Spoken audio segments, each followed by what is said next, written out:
भारत के एक छोटे से गांव सूरजपुर में दो किसान रहते थे, रामलाल और श्यामलाल। दोनों के खेत पास पास थे।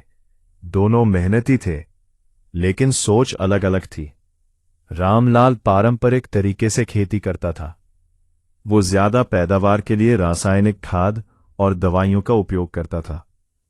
शुरुआत में उसकी फसल अच्छी होती थी, लेकिन धीरे धीरे जमीन की उर्वरता कम होने लगी।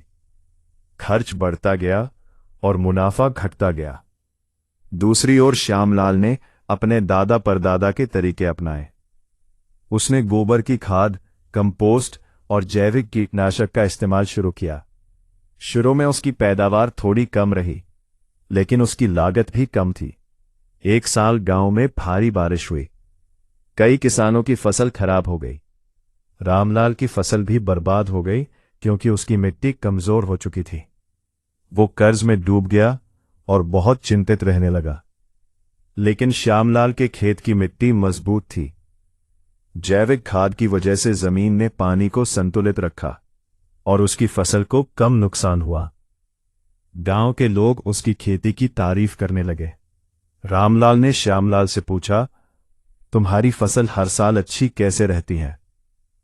मुस्कुराया और बोला, भाई, धरती माँ को जहर मत दो, उसे पोषण दो, वो तुम्हें दोगुना लौटाएगी।